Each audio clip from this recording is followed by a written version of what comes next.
So again, my conflicts of interest. On the right, those conflicts concern companies manufacturing anticoagulants. So, regarding the plan of my talk, I will discuss first about the management of anticoagulant treatment-related hemorrhage with both VKA and new oral anticoagulants, and secondly, about antiplatelet treatment-related hemorrhage. Vitamin K antagonist reversal is for today well established. We know that both prothrombin complex concentrate and vitamin K reduce the INR of VKA-treated patients. However, in patients with warfarin-related hemorrhage, the effects of these two treatments are different. In fact, if we consider patients treated with vitamin K alone, we can observe that the decrease in INR is very slow, and INR is corrected at least after 6 hours, which is, of course, is not convenient for severe bleeding. On the opposite, if we have a look on patients treated with PCC alone, the decrease in INR is abrupt and occurs immediately after administration of this PCC. However, 6 to 12 hours after, there is a re-increase in INR, exposing the patient to a rebleeding and to clinical deterioration. For this reason, the best option for today is the combination of PCC and vitamin K, because this combination will induce an abrupt, immediate, and prolonged correction of the INR. So this is the best option, and that's why the most recent update of clinical guidelines recommend that for immediate reversal of VKA, PCC should be administered immediately, in preference to fresh frozen plasma and in association to vitamin K. And it was the easiest part of my talk, because after that, everything is more difficult. The management of new oral anticoagulant-related hemorrhage, in particular, is difficult. New oral anticoagulants are targeting thrombin directly for dabigatran and activated factor 10 for rivaroxaban and apixaban. These new oral anticoagulants are currently used for the treatment of venous thromboembolism and for the prevention of systemic embolism in patients with atrial fibrillation. In fact, these new oral anticoagulants are expected to replace VKA in their main indications, because VKA are subjects of major drawbacks, including a large variability in dose response, a narrow therapeutic index, and food and drugs interaction. These drawbacks conduce to the need of frequent laboratory monitoring and dose adjustment, and because of that, bleeding is still the main complication of VKA. On the opposite, new oral anticoagulants have been developed without laboratory control and without the need of dose adjustment, which represents huge advantage in terms of convenience, but this point is independent of the bleeding risk, which is another issue. And in fact, new oral anticoagulants are associated with a bleeding risk, which is not surprising because they are anticoagulants. If we have a look on the main clinical trials, the incidence of major bleeding is still significant compared to VKA.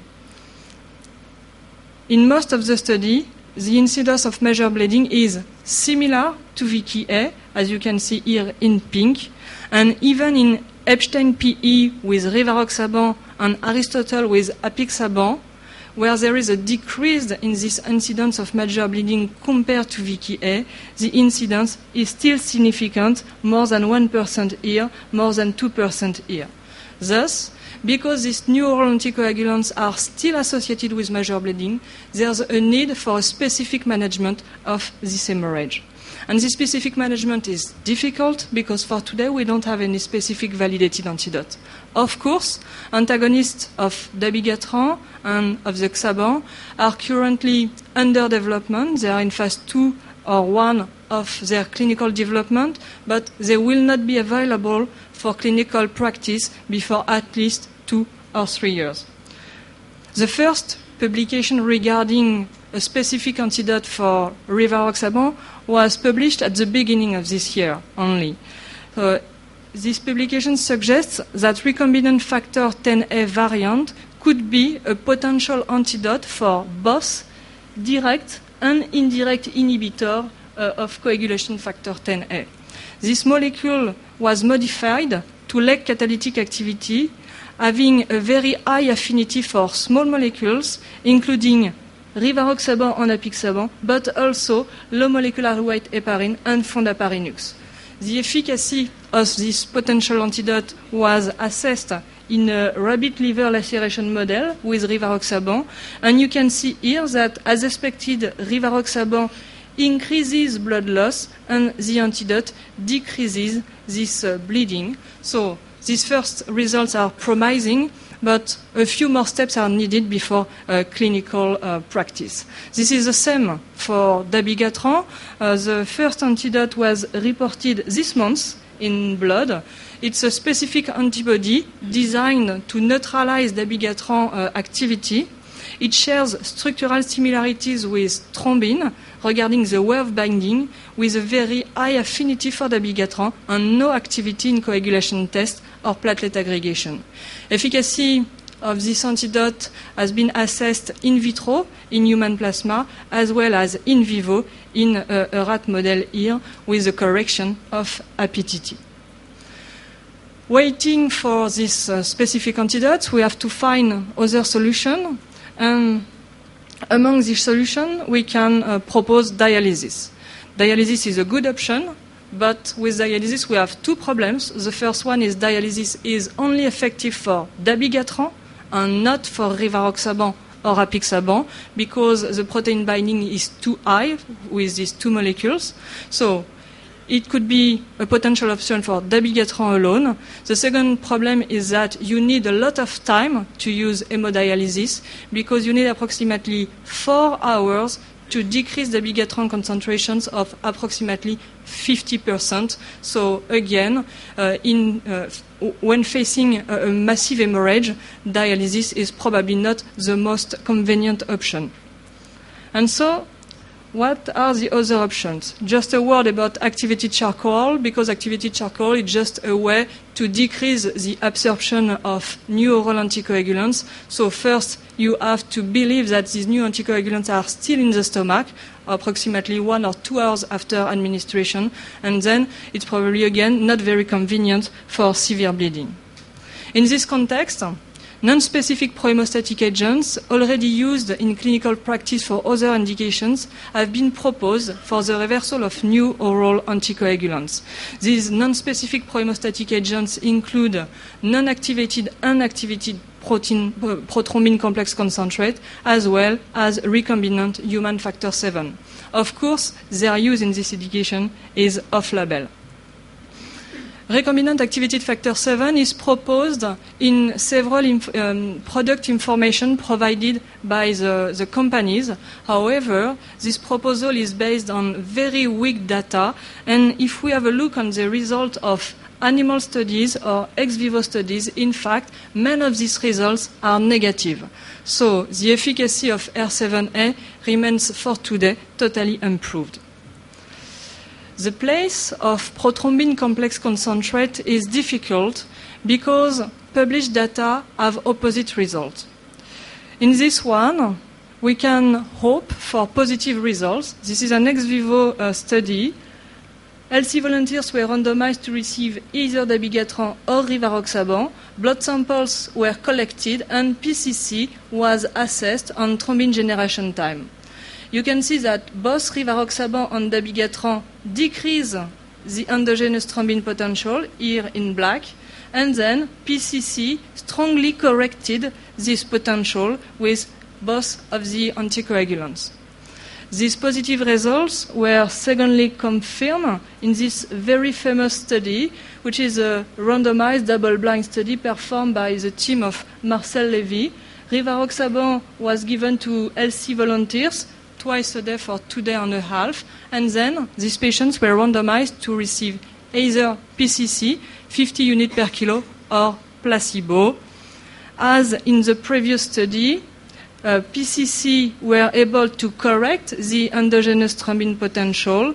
Moreover, they were able to correct the increase of PT induced by rivaroxaban. The problem is that in the second part of the study, PCC didn't show any effect on laboratory parameters in patients receiving this time dabigatran, leading to opposite results compared to the previous study. To increase a little bit more the confusing aspect of PCC efficacy, after these 2 ex vivo studies about PCC, 2 positive results with rivaroxaban, 1 positive and 1 negative with dabigatran, our team performed an animal study to assess the efficacy of PCC to reverse rivaroxaban in a rabbit model of bleeding. Rabbits received rivaroxaban and then they were randomized to receive either PCC or placebo. Then blood samples were collected, and exactly as in previous study, we observed a partly improvement of laboratory parameters. At that time, we were happy. Then we performed the bleeding model with spleen and liver injury, and regarding this more robust parameter, in fact, PCC did not reverse rivaroxaban-induced bleeding. So this is even more confusing, and at the end, it is difficult to conclude. Of course, on one hand, rabbits and humans are quite different, and it's not possible to directly extrapolate results from animal study to human patients. On the other hand, correcting laboratory parameters is not similar as reducing bleeding because the clinical pertinence is quite different. So regarding PCC, for today, I think it's quite difficult to conclude. It's probably why the place of activated prothrombin complex concentrate, also called FEBA, has been suggested. This is again the ex vivo study previously evocated. Healthy volunteers randomized to receive either rivaroxaban and dabigatran, and activated PCC were administered and assessed with thrombin generation time. And again, you observed a very strong correction of the endogenous thrombin potential with both of the anticoagulants. The problem is that we just have this study, and with this study, the only clinical report of FEBA use in human is this one, so it's just about one case, and we don't have any data regarding safety of this very strong product. So again, difficult to conclude. However, even if it's difficult to conclude from these weak studies, without clinical data for today, because we are facing these patients with hemorrhage associated with new oral anticoagulants, we have to decide something. And in France, the French expert proposed to use either activated PCC or non-activated PCC with these doses in order to reverse bleeding into a critical organ. Of course, this is only proposal, and they are about to be published in Archive of Cardiovascular Disease in the next weeks. So this is for the reversal of new oral anticoagulants. Let's go now to antiplatelet agents reversal.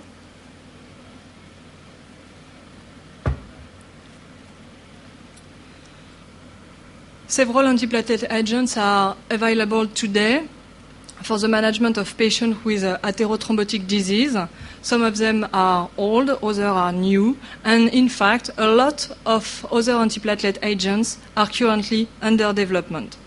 Aspirin is the oldest one here. The effect of aspirin is to induce a complete inhibition of the cyclooxygenase 2 in order to inhibit the production of thromboxane. The only way to reverse this effect is to generate new platelets. Then, clopidogrel was developed several years ago. It's a prodrug, part of the thienopyridine, and this time it will bind to the platelet P2Y12 receptors to inhibit ADP, induced platelet aggregation. Prasugrel is a new one, is also part of the thienopyridine family, with the same receptor and the same mechanism. However, prasugrel is approximately 10 to 100 times more potent than clopidogrel, so it is of course associated with more bleeding complication. And ticagrelor is probably the most recent agent. Again, it will bind on P2Y12 receptor, but this time it is directly active and it is a reversible agent. So we have to manage these patients, sometimes with massive hemorrhage associated to the antiplatelet agents. And again, this management is difficult because, again, we don't have any specific antidote. Non-specific agents have been evocated, but they are supported by very, very weak data, as I will try to show you. And even for platelet transfusion, there is no clear demonstration of the efficacy of this transfusion. So, the first one is desmopressin. Desmopressin is a derivative of the antidiuretic hormone. It is able to increase factor 8 and Wolfram factor. That's why it has already been used in the management of congenital bleeding disorders such as von Willebrand disease, and that's why it has been suggested in this situation. If you have a look on this rat model, these rats were given clopidogrel here, and you can see just on this graph that clopidogrel will consistently increase the bleeding time, and desmopressin will decrease this bleeding in a dose-dependent manner. Surprisingly, only the very high dose of desmopressin is able to restore very partly platelet aggregation and not the two other doses. But in fact, this is the only study available regarding the effect of desmopressin in antiplatelet agents. After that, recombinant activated factor 7 have been suggested. You can see in this tail transection model in rat receiving clopidogrel that clopidogrel increased blood loss as expected, and recombinant activated factor 7 induces a dose-dependent decrease of this bleeding, which is quite interesting, and except that you have to notice that the doses of recombinant factor 7 were extremely huge compared to clinical practice. Because this study demonstrated the efficacy of R7A to correct clopidogrel, our team wanted to assess the efficacy of R7A, not only with clopidogrel, but with a dual antiplatelet therapy. And we use again our rabbit model of bleeding with spleen and liver injury. Rabbits received aspirin and clopidogrel. The bleeding was increased as expected, and unfortunately, recombinant activated factor 7 was ineffective to reduce this bleeding with both low dose and high dose. So it was a little bit difficult to conclude again. And if we have a look on assessment of efficacy of R7A in human, we just have this study, and here R7A was effective to decrease blood loss assessed after punch biopsy performed in healthy volunteers treated with clopidogrel. So this is not very strong data, but thanks to these three studies, we can hope that perhaps R7A could be at least partly effective to reverse antiplatelet agents. To end with these pro-hemostatic agents, tranexamic acid has been proposed again in order to improve platelet function, and the effect of tranexamic acid were assessed with the use of a multiplate analyzer, that is to say with aggregometry, in patients treated with dual antiplatelet therapy and compared to patients who stopped antiplatelet therapy for at least 7 days. What we can observe regarding aggregometry results is that in patients without antiplatelet therapy, tranexamic acid was ineffective with no effect on platelet aggregation, whereas in patients with dual antiplatelet therapy, tranexamic acid was associated with a partly improvement of platelet aggregation, as you can see here. Of course, these results are very preliminary. However, tranexamic acid is not expensive, and tranexamic acid is associated with very low side effects. So when managing a patient with massive bleeding associated to antiplatelet agents, I think that tranexamic acid could be one of the therapeutic options. The next question is about platelet transfusion, because this is, of course, the most common therapeutic option. However, we don't have any clear demonstration of this efficacy. So the first question with platelet transfusion is to know if platelet transfusion is able to restore platelet function. And the answer is probably yes. In this ex vivo study, ex vivo administration of free platelets to blood samples collected from healthy volunteers treated by either aspirin or clopidogrel demonstrated that, yes, it's possible to restore platelet aggregation. The interesting point of this study is that the amount of free platelets you have to give to restore platelet aggregation is smaller with aspirin compared to clopidogrel. You can see here that you need approximately 30% of new platelets in the mixture to restore platelet aggregation with aspirin, whereas with clopidogrel, to have the same effect, you need to add more than 90% of new platelets. This suggests that perhaps to reverse clopidogrel, you need to give more platelet transfusion than to reverse aspirin. The next question is to know if platelet transfusion is effective to restore platelet function with a dual antiplatelet therapy. And again, the answer is probably yes in this ex vivo model. Administration of new platelets in blood samples collected from healthy volunteers, this time treated by a double antiplatelet therapy with clopidogrel and aspirin, with two different loading doses of clopidogrel, restores platelet aggregation.